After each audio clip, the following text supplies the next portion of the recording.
Hey everybody, this is my list of the top 5 worst movies of 2024. So if you're looking for 5 movies from this year not to watch and you somehow stumbled upon me, well then, the Lord's working in mysterious ways. Number 5 is going to be Joker, Fully Ado. Now, pretty much everything that could have possibly gone right with the first Joker happened. $1 billion at the box office, critical acclaim, several Oscar nominees, and wins. They should have just quit while they were ahead, but even if they were going to make a sequel, why make one like this? First of all, Lady Gaga pales in comparison to Margot Robbie when it comes to playing Harley Quinn. Oh, but she can sing. But that's the second thing! Why is this a musical? And a jukebox musical at that.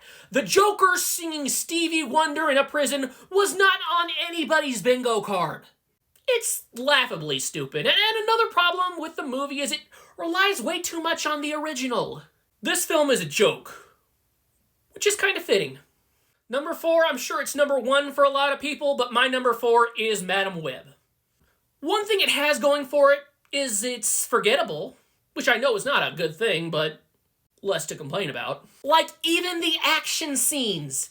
I hardly remember them, and I've got a memory that would make an elephant run home crying. What's not forgettable is the hilariously bad dialogue and Dakota Johnson's dead performance. Maybe that's why I'm going easy on it. It could almost pass for so bad it's good if it were not so boring.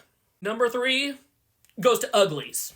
This is a movie where people get cosmetic surgery early on in their life so they can be pretty. This thing was doomed before it even came out.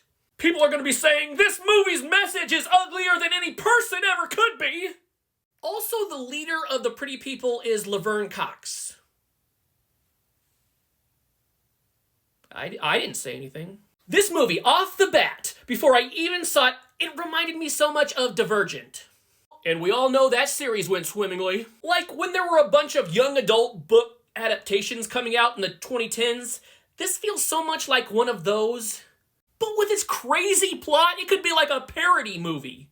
As bad as the story is, the film is at least watchable for the first 20 minutes, and then I just stop caring. It just becomes a movie that I've seen before and I didn't love the first time. There's also this part where a girl puts on a metallic pig mask, which becomes a full metallic pig costume.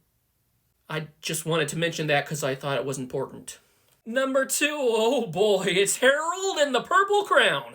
It's based on a kid's book, so what better way to appeal to kids than by aging up the child character to an adult, played by an actor who's barely even a recognizable name? The character's 2 friends are a crayon-drawn moose and porcupine. But when they come into the real world, they become humans. But Moose can turn into a real moose whenever he's scared. They really don't explain how the worlds work in this movie.